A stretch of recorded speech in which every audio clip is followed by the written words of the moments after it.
What's up, Rovers? This video will start a little bit differently. If you're new, get Augusta's inherent skills, both of them. She's the first unit whose kit is bricked without them. Augusta needs 2 Majesty Orange Swords to ult. Realistically, she only makes 1 per rotation. The other comes from her outro, which you can't get at the start of a fight. First inherent skill instead gives you 1 Majesty if you AFK for 4 seconds out of combat. Her second inherent skill is what gives her shield spam when she attacks. This is required for a dedicated set Crown of Valor to function. It's also required for her signature weapon's defense ignore to function. It's also the only way she can activate Yuno's plus 40% damage amplify buff for herself. Yes, these are that important. Anyways, we finally discovered the truth about Septimont's prophecy, and with it saved Augusta from her fate. As a sign of thanks, she has joined the Convene banner for an alliance. As our first electoral 5-star DPS since Yao, does Augusta bring enough to the table to shake up the meta? Let's take a closer look. Today's guide has taken over 50 hours to make. If you found this video helpful, feel free to leave a like or subscribe. As a reminder, full team breakdowns have been moved to a separate video follow-up. This guide will still mention our best teammates and how the team's playing, but nuances on gearing and rotations will be saved for the next video. If you want an early peek, Augusta's spreadsheet includes team rotations in the description and pinned. We will cover Augusta's team role and main mechanics first, then the typical deeper dive. Forte Priorities come after, and then echo stuff, Mainstats, Substats, and, well, I know some of you will be wondering about the differences between 2P sets, don't worry, we'll get there. Then we have weapon comparisons, endgame stat goals, and her sequences breakdown. We'll end with the rotations and our short summary of team setups. Let's dive right in. Augusta is a main DPS that excels in both single target and AoE content. She is 75% heavy damage scaling, and has rather average personal raw damage similar to an unbuffed Carlotta or Zanny. She will eventually get her ideal partner, Yuno, who gives massive amounts of buffs to Augusta to skyrocket her potential. Expect Augusta without Yuno to feel like Zanny without Phoebe, or Cardathea without Chicona. Easily strong enough for everything, so long as you know what you're doing. Because you don't have to deal with mechanics like Spectral Frazzle or Arrow Erosion, she has an easily accessible free-to-play buffer in Mortefi. Her fast rotations and teammates also make teams far easier to play than, say, Premium Fusion teams' slow counterparts. Therefore, Augusta has a bright future as a relatively straightforward DPS that has simple team rotations and doesn't rely on complicated synergies to function. In fact, you might rotate so fast, you'll be looking for ways to extend Augusta's rotation to make better use of the downtime for damage. Her slower animations also make her very compatible with dual DPS setups if you'd like. Augusta is a relatively simple unit, despite her overwhelming UI design. She has 3 Forte bars, the OG bar, called Prowess, the little wheel in the middle, Ascendancy, and these 2 orange swords, Majesty. You use Prowess to generate Ascendancy, which lets you make Majesty, so you can finally cast your fancy cutscene ult. Sound complicated? Well, most of your prowess and ascendancy is automatically generated without needing to pay attention, so you really don't need to look at these bars. Intro and normal skill both fill the entire prowess bar to full on cast. Max Prowess lets you cast a fancy Forte heavy attack, Spin Slash, that generates a good amount of ascendancy on hit. If you jump with full prowess or spam attack after casting normal skill, you will instead use Forte Uppercut. It also deals good damage, but produces much less ascendancy, so we only use the uppercut in extended rotations. So, we use intro and skill to cast our heavy Spin Slash twice. This will fill most of your ascendancy. The rest comes from casting your first liberation, the one without a cutscene. It does big damage, gives energy, gives concerto, as well as giving ascendancy. With full ascendancy, our skill turns purple. Now you can spam 3 Forte skills to leap in the air, T-pose to aura farm, and plunge down with a small AoE. The plunge gives us our Majesty sword so we can ult. You need 2 Majesty to ult though, and you can get 1 by AFKing for 4 seconds before entering combat if you have her top inherent skill, or doing her outro mechanic properly. I'll explain in the outro section. Anyways, while her cutscene ult, the second liberation, doesn't require energy to cast, her first liberation does. Therefore, ER is still important on Augusta, and she's actually a subpar battery, so you definitely don't want to skimp on it. Faster teams can extend her rotation for more damage and battery better. Let's look at Forte Priorities next. You should absolutely go for her inherent skills first. This one allows her to get a small amount of shield every time she attacks. It does not stack but refreshes every hit with a 0.5 seconds cooldown. The shield is also the only way Augusta can activate the full effect of Crown of Valor's new 3-piece set for 30% attack and 20% crit damage bonuses. This is a lot, and you don't want to skip it. The second inherent skill is what allows her to start fights with one Majesty stack if you AFK for 4 seconds to make up for not having her own outro active already, which normally grants her the missing Majesty. Afterwards, we pick her Liberation tree because it contains both her first and second Liberation variants, totaling nearly 3,500% motion value of heavy damage DPS. Nothing else on our kit even comes close. Next, we pick our Forte circuit, responsible for the 3x Forte skill combo, where you leap up in T-pose before slamming down into your ult. This has about a 1,400% motion value of heavy damage DPS. Your normal tree is the fourth priority, including only the Thunder Roar backsteps and spin slashes used twice per rotation, for about 1,000% motion values heavy damage. Skill only contributes 650 motion value and is considered skill damage, so you can leave it at level 8 or 6. Intro is useless to level on Augusta and can be left at 6 or lower. Still lost on how our Forte circuit works? No worries, let's dig deeper. Augusta has 3 Forte resources: Prowess, Ascendancy, and Majesty. Prowess is the normal purple bar and can be filled completely with intro or normal skill, or partially by spamming basic attacks. When full, Prowess grants access to her Forte Thunder Roar moveset, Spin Slash and Uppercut. Spin Slash comes from a heavy attack input and release that combines a weak backstep animation, whereas Uppercut comes from jumping.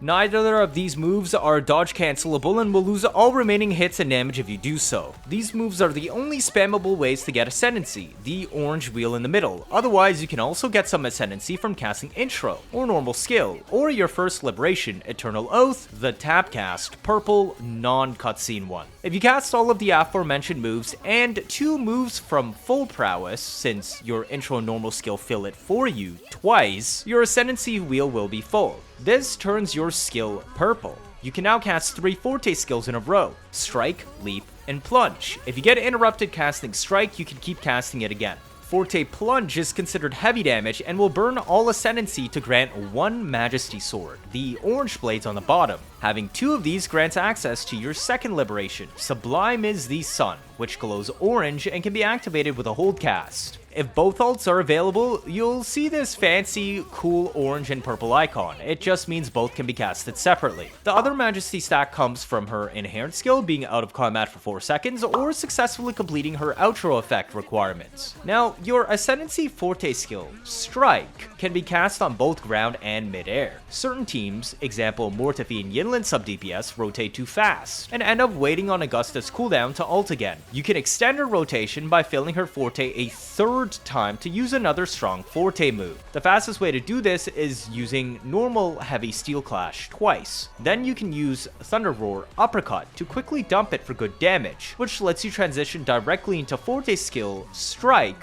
without needing to land. The next 2 Forte skills, Plunge and Leap, must be cast in the air, so you always want to cast all 3 moves in succession. It is possible to quick swap during this combo, but not advised since the moves take just about 1 second to cast, and letting her despawns means you might end up on the ground and unable to finish her Forte skill chain. When landing the Plunge cast from Forte skill, pre-holding Liberation too early will cast Sublime as the Sun right as you touch the ground. This will remove the Plunge hitbox completely and lose out on about 100 to 200k AoE damage, so do not hold cast Liberation until at least halfway through the Plunge animation to guarantee the AoE connects while still skipping the end leg. Aerial dodge counters with full Ascendancy will automatically cast Forte skill Strike. Now, Augusta's Liberation is twofold, with both versions being considered heavy damage. It includes her standard non-cutscene Liberation, sort of Eternal Oath on tap cast, and her fancy Liberation, Sublime as the Sun, the one that stops timers on hold cast. Let's look at Eternal Oath, the purple icon, first. Only castable on the ground, it is an extremely high damage AoE, but extremely slow move that takes over 2 seconds to cast. It applies field stop during its casting and be quick swapped if used in dual DPS setups and not buffed by an amplify outro. Now, unlike her fancy ult, this one requires energy to cast, because it grants 40% of her ascendancy wheel, 20 concerto, and also does big damage. This ability is mandatory in rotations. Substituting it with other moves will cost over 8 extra seconds to get another 40 ascendancy, so ER is extremely poor on Augusta. Your second liberation, Sublime as the Sun, requires 2 Majesty Swords to cast and is also only castable on the ground. It requires hold casting liberation and can be pre-held while queuing prior actions. It's basically a glorified QTE ult. You get 7 seconds to spam up to 9 Sunborn slashes, then do a big AoE nuke Everbright Protector. You cannot swap, cast echoes, or use any other moves in its duration. If you do not use up all 9 slashes, you lose the remaining ones and will auto-cast Everbright. If you interact with anything, it will instantly end the state without casting Everbright. You can also walk across water in this mode, which lets you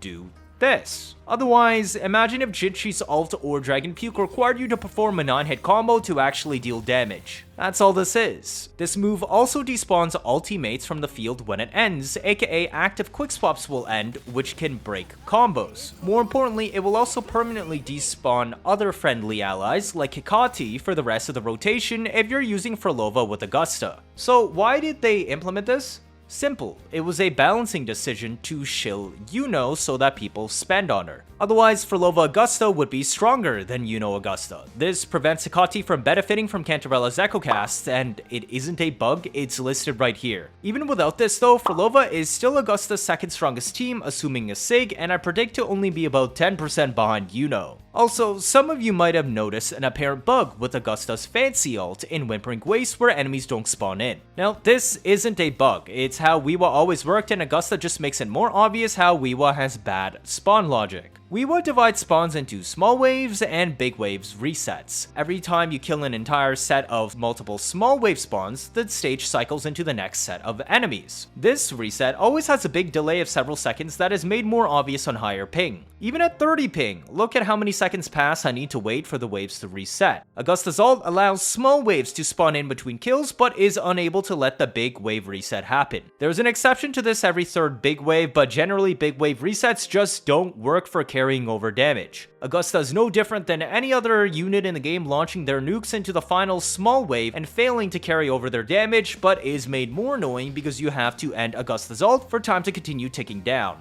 At the very least, your buff timers are not ticking down during her time stop. Again, it's an issue with Wiwa itself. I would honestly prefer they just take another look at the Wiwa game mode in general and how these spawns work, and how killing all enemies instantly pulls you out of combat even if just for 1 second, because that bricks intro and outro swaps. Or the Horde enemy AI then focusing on Augusta, because trying to fix this on her isn't going to fix it for the other 99% of characters in the game. Augusta's Resonance skill only serves one purpose. It produces 9 ascendancy for your wheel, but more importantly, fully restores your prowess bar, so you can use another Forte Heavy Thunder Roar combo. This combined with intro also refilling prowess completely is how you quickly fill your ascendancy wheel with Thunder Roar casts. If you press E again during skill, it will auto-cast Uppercut without needing to jump, aka don't spam skill if you don't want to accidentally uppercut and waste your prowess. Now we can avoid this issue by just not mashing skill, or alternatively cancelling skill with first liberation because it takes priority over uppercut inputs. Augusta's normal attack tree only functions to build her prowess bar so she can use her stronger moves. Her basic chain will already fill her entire prowess by basic 3, meaning you can skip basic 4 by holding down heavy attack to Forte Thunder Roar early.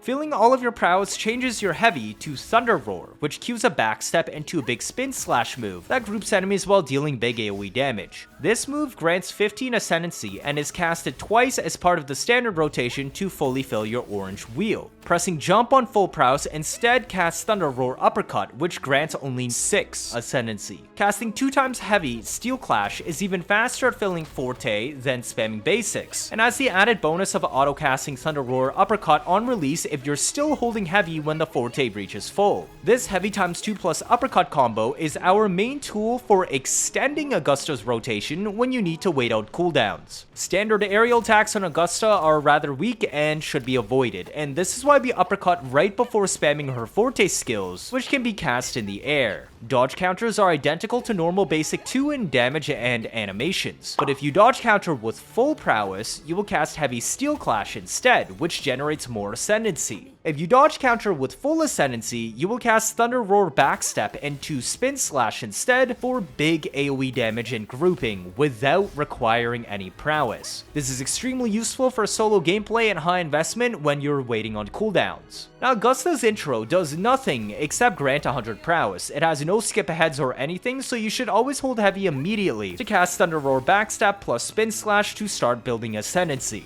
Augusta's outro has 2 main effects that both expire on Swamp and last a max of 14 seconds. The first is a simple 15% all damage amplified to the next Resonator, which is nice for dual DPS setups but mostly unused in hypercarry since you reset into your healer. The other effect is far more important, and if the incoming Resonator completes their outro within 14 seconds without swapping off early, it will grant Augusta +1 Majesty and +1 Crown of Wills. Crown of Wills grants her 15% extra electro damage and isn't that important until you get sequences, but that +1 Majesty is mandatory for looping rotations. It takes 8 to 10 seconds for Augusta to manually gain +1 Majesty in her rotation, and she requires 2 Majesty to use her fancy ult. Therefore, if you fail her outro mechanic, you are adding 8 to 10 seconds extra to Augusta's rotation, which is GG. For inherent skills, this is the first time that both are fully mandatory. If you do not get the first one, Blazing Valor, she cannot start new fights with 1 Majesty, meaning she cannot DPS in the opener properly since she never set up her outro. You also get the Crown of Will stacks for a small electric bonus immediately. The second inherent skill is also mandatory because it's the only way she can produce shields for herself every time she attacks. The shield does not stack, but does refresh. This is required to activate the 3-piece set effect of the new Crown of Valor's Echo set. It's her strongest set, so there isn't really any other choice.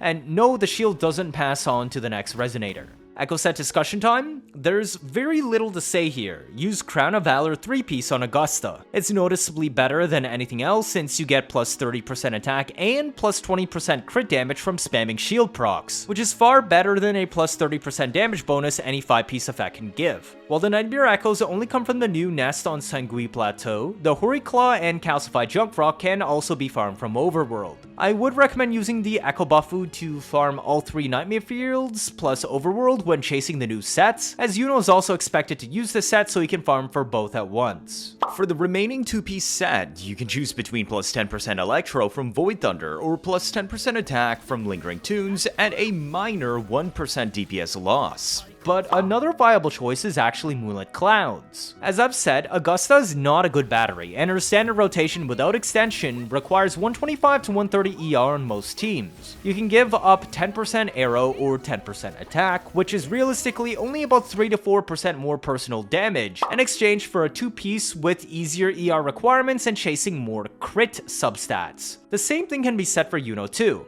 I, for one, will be keeping this Moonlit piece for Yuno and Pharma 1 cost, since something that rolls this well is easily going to make up for missing 10% damage bonus or attack from the 2-piece set. This is the silver lining of 3-piece sets, letting you run more quality of life if you're missing crucial stats. Lastly, we use False Sovereign as Augusta's 4 cost. It's a fast 50 frame cast or 0.83 seconds. No, we unfortunately cannot animation cancel much on Augusta's kit, but her fast rotation means we can safely cast it with time spare and cast it again with an outro cancel. Yup, this Echo has stacks just like Nightmare Crownless, and also deals extra damage on intro. The 125 to 130 ER recommendation is based off casting this once per rotation, so if you never miss and also cast it twice, then 120 is just barely usable. It also grants 12% Electro and heavy damage in the top slot. Now your 4 cost on Augusta should be crit rate unless the weapon is also crit rate like Age of Harvest. This is because her Echo set already grants 20% crit damage. An exception can be made for her signature weapon because it only grants 12.1% crit rate instead of the typical 24-36. This makes it very difficult to get good crit rate for reliable damage on her, so you'd still go crit rate 4 cost. For the 3 costs, unlike Phrolova, Augusta barely buffs herself with damage percent or attack percent. This means running double Electro versus Electro Attack doesn't have that much of a difference. Electro Attack is only 2 to 4% behind on all other 5-star weapons, and if you're using Verdant Summit, it's only 1 to 2% behind. Therefore, use the ones that have better substats. For reference, the gap is less than a single attack percent substat roll across the entire build.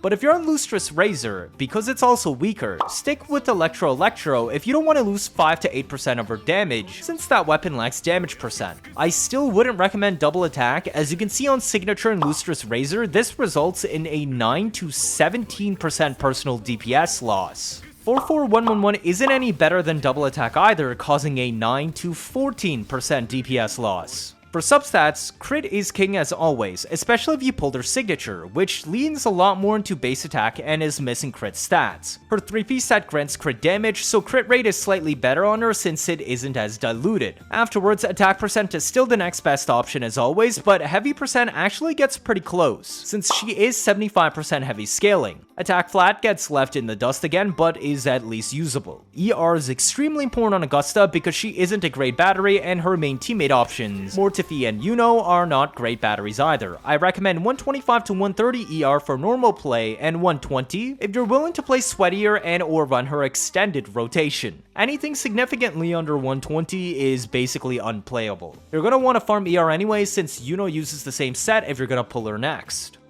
Thunderflare is basically tailor-made for Augusta. For everyone else, it is just a worse Verdant Summit. It has the highest base attack in the game, but is balanced with much lower crit rate. For units that can use bonus crit echo sets like Augusta, this is fine.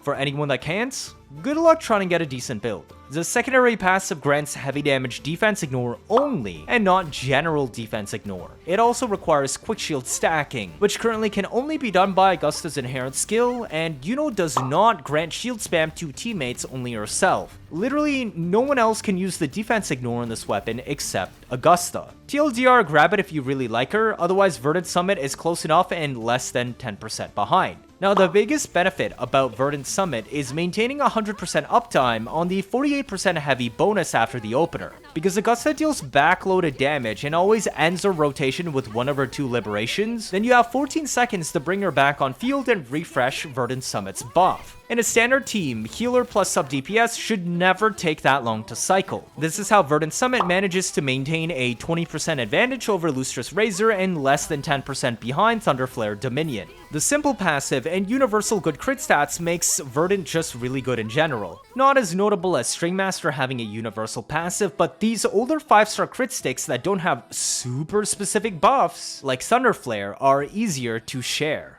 Age of Harvest is basically the exact same as Verdant Summit, except being crit rate and buffing skill damage instead of heavy damage. Obviously, since Augusta doesn't deal much skill damage, this weapon drops down to just an 8 to 9% improvement over Lustrous Razor. Wildfire Mark is similar since it buffs Liberation and Fusion damage, neither of which Augusta does. It gives 12% attack and 48.6 crit damage, which is a bit worse than Age of Harvest 12% attribute and 24.3 crit rate, since we already get 30% attack and 20% crit damage from the Crown of Valor set. Therefore, it parses at just a 3 to 4% improvement over Lustrous Razor. Lustrous itself benefits significantly from its ER substat since Augusta really needs it, saving one ER substat needed and making it much easier to build her. At R5, it can actually fix all of her ER problems since it grants plus 25.6, letting you focus on DPS substats entirely. For 4-star weapons, the new Aureate Zenith and Autumn Trace Battle Pass weapons are actually neck and neck at 98 to 99% scaling of Lustrous Razor if they are R5. One gives a ton of attack, but requires ramp up every rotation, while the other gives slightly less attack and heavy percent, but immediately on liberation. Because heavy percent only applies to most of Augusta's rotation, they are basically identical. Note the Battle Pass weapons scale extremely steeply with dupes. At R1, both weapons only parse at 87% of Razor. For more free-to-play options, Waning Redshift is your next bet. At R5, it's roughly as strong as the R1 Battle Pass weapons, parsing 89%. The energy produced by this weapon at higher refinements allows you to drop an ER substat and instead focus on more DPS substats. Otherwise, we have Helios Cleaver as the lesser option because the attack buff is weaker and takes more time to ramp up, reaching only 85% scaling even at R5. Meditations on Mercy represents the baseline of 4-star power scaling at 81% because it cannot activate its attack percent passive, as nothing on Augusta's kit counts as negative status, nor is she ever played with negative status teammates. Guardian Broadblade is slightly better than Broadblade of Night for a 3-star because it gives permanent heavy bonus instead of attack percent bonus that only applies after intro and only 10 seconds, which is shorter than Augusta's full rotation and most likely will drop off before her backloaded damage. Now, if you manage to achieve all that we've discussed so far, then her endgame substats before any buffs should look a little bit like this. Do keep in mind these are scaled to level 90 with maxed out Forte, so it can take some time to reach this. Augusta's sequences are entirely DPS focused and do not alter her rotations. Instead, they build on her Crown of Will's mechanic, making proper rotations to reset her Crown of Will stacks that much more important. She only has minor direct buffs to moves themselves, preferring to instead stack massive stat buffs. This makes her a potent choice, combined with gaining stronger attacks when her Forte bar or wheels are full. She also gains overcapped crit rate conversion into crit damage, making her easier to build. All values are quoted in vacuum and may be valued differently in full team comps. Stopping points are S2 and S6, S1 and S3 are moderate damage improvements. Augusta's first sequence increases her Crown of Will's cap to 2. She still gets 15% electro bonus per stack, but now it also grants 15% crit damage per stack. Her intro now also grants 1 stack on top of the base 1 her outro gives. Because the Crown of Wills are not removed until Everbright Protector is cast, and Crown of Wills gives much more buffs at S1 onwards, it is not recommended to cast Liberation 1 Eternal Oath after Liberation 2 Sublime is the Sun anymore. I'll explain these rotation variants in the later section.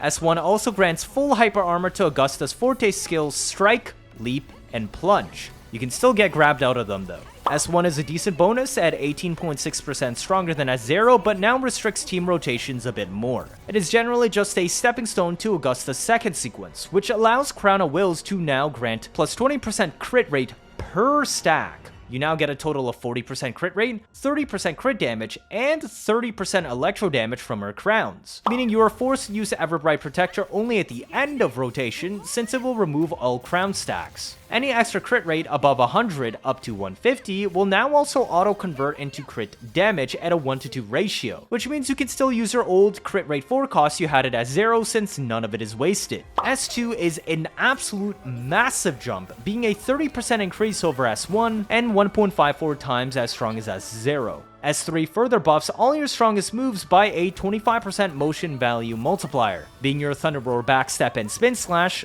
uppercuts, and your Forte skill AoE plunge. It also buffs the entirety of your second liberation, both the Sunborn 9 hits and the Everbright Protector nuke.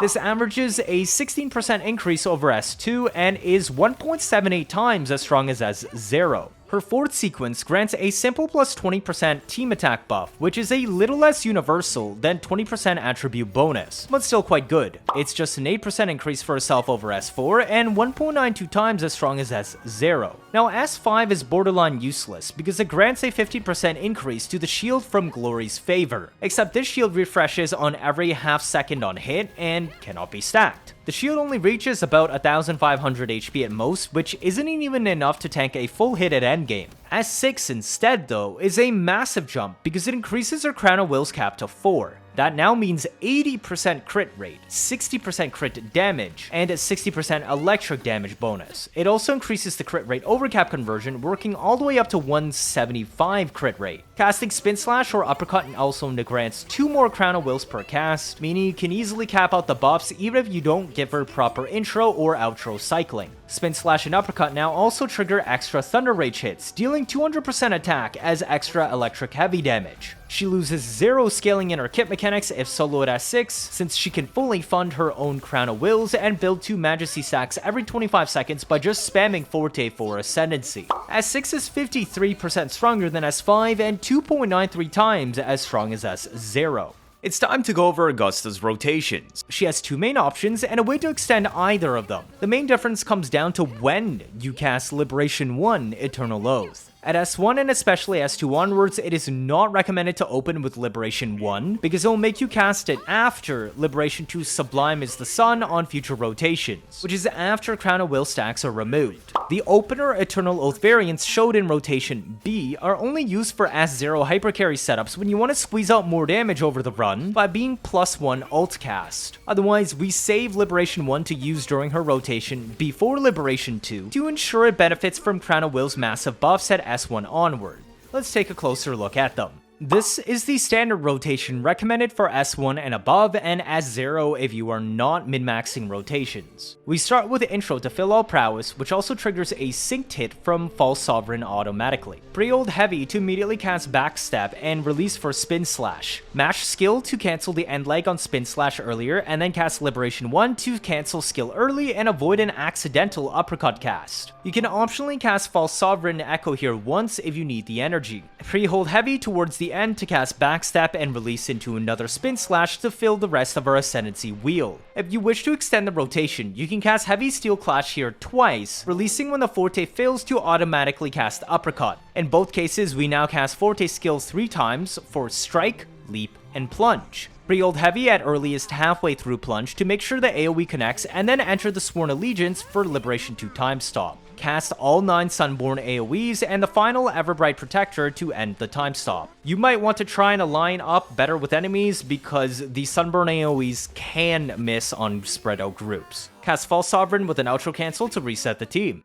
Now, this alternate rotation aims to squeeze out an extra Liberation 1 at the very start of the fight for more damage. This is similar to Changli Liberation Opener and aims to recharge ult by the end of the first rotation so we can cast it again. Note that this only works if Augusta is third to take the field in rotations and also results in casting Liberation 1 after Liberation 2. Because Liberation 2 removes all the Crown of Will stacks, it is only recommended to use this variant at S0 when Crown of Wills only grants 15% electric damage. At S2 and higher, stacks give significantly more buffs and it is no longer worth it to precast an early Liberation 1 and forcing all future Lib 1s to be after Lib 2. TLDR, use the previous rotation I showed if you're S1+. Now, to perform this rotation, we would have opened the fight with Liberation 1 Eternal Oath already. When Augusta intros to fill all prowess, it will still be on cooldown. Therefore, we proceeded into the usual pre-hold heavy backstep and spin slash. We skill cancel with Warrior's Blade to refill prowess. Do not spam skill as it will force an uppercut. You can optionally cast False Sovereign Echo here if you need the energy. Carefully cue another heavy backstep and spin slash. If you wish to extend the rotation, you can cast Heavy Steel Clash here twice, releasing when the Forte fails to automatically cast uppercut. In both cases, we now cast Forte skill 3 times for strike, leap, and plunge. Pre-hold heavy at earliest halfway through plunge to make sure the AoE connects, and then enter the Sworn Allegiance state for Liberation 2 time stop.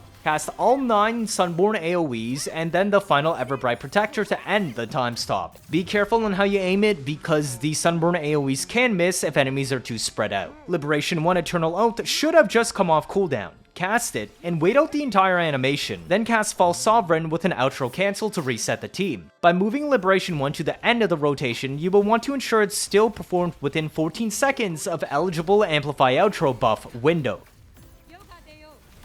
Now, as a reminder, the in-depth version of Augusta's team building will be in a separate video, since it takes an enormous amount of time to get the team data and rotations done. If you want an early peek, I already refined all our team rotations in the spreadsheet. Just remember that whoever Augusta outros to needs to finish their rotations to grant Augusta +1 Majesty, and that at S1 or higher, it is no longer worth to lead with an extra Liberation 1 Eternal Oath at the start due to Crown of Will's mechanics. Teams are listed in order of strength. Yuno team is predicted to be roughly 10% stronger than the Phrolova variant. The main premium team you will see is an Augusta Yuno pairing. Not out yet, but generally our best third slot in almost all Augusta teams will be a healer. Due to Augusta's outro limitations, Yuno is an energy demanding sub DPS with very strong motion values visible in gallery, meaning her stellar output plus 50% heavy amplify outro and an additional 40% all damage amplify from her Wand Light Blessing will skyrocket Augusta's damage output. Expect this team to parse about 10% higher team DPS than the next best option, Phrolova.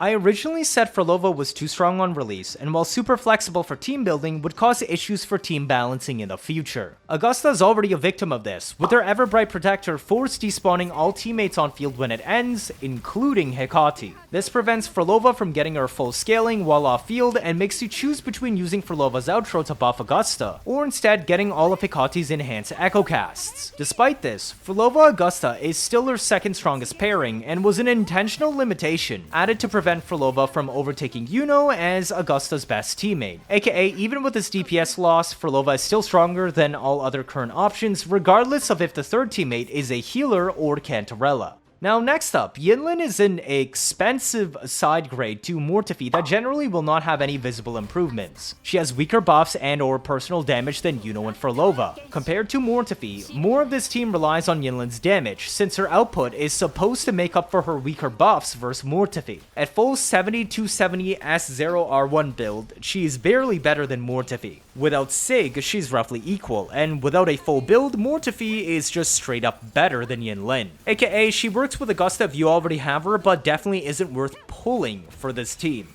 The standard free-to-play option that is extremely effective by pure nature of massive buffs, Mortefi brings to the table.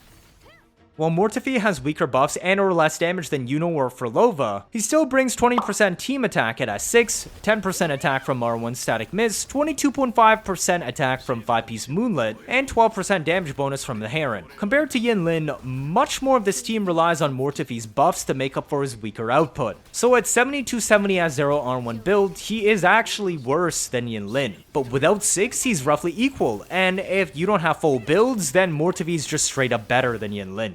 While Augusta directly replaces Yao in the meta by sharing similar sub-DPSs and more options while dealing much more damage, as well as faster rotations allowing more dual DPS setups, Yao remains a stellar quick-swap DPS and pairs well with Augusta herself. Perhaps this is the future of Yao onwards, transitioning purely into dual DPS, and one day being considered the sub-DPS, unless, well, you gotta sequences. But both units have relatively slow movesets that do not require chained inputs, allowing most of their rotations to swap with another. Bonus points for Augusta having so few moves that it can comfortably fit Yao's longer rotation with less swaps. With sequences, Yao can also buff Augusta, making this team future-proof in the long run. It is still weaker than all of Augusta's hypercarry variants at S0 though. Other dual DPS setups are typically similar to Yao Augusta or worse. Because Augusta's standard rotation is so short, she can pair with many other main DPS, making mismatched sub-DPS options rather weak in comparison. A special note can be made for Brant and Changli though. Brant hits quite hard with the signature in this setup and can still buff the small amount of skill damage Augusta deals. Changli hits even harder than Brant, and her single input quick swaps make her far easier to use than the Yao Augusta pairing, albeit with weaker personal damage. And then, well, worst comes to worst, Augusta's rotation is fast enough, you can comfortably fit in Havoc Rover sub-DPS in her teams too. Rover's adaptable rotation lets you spend more time on Augusta if needed. Havoc Rover requires at least S2 and 130 ER for this to work, but reduces ER requirements by 10 for each BA 1, 2, 3, 4, 5 that Rover performs in the Dark Surge state. This is the weakest budget option, as Havoc Rover has zero synergy with Augusta beyond simply raw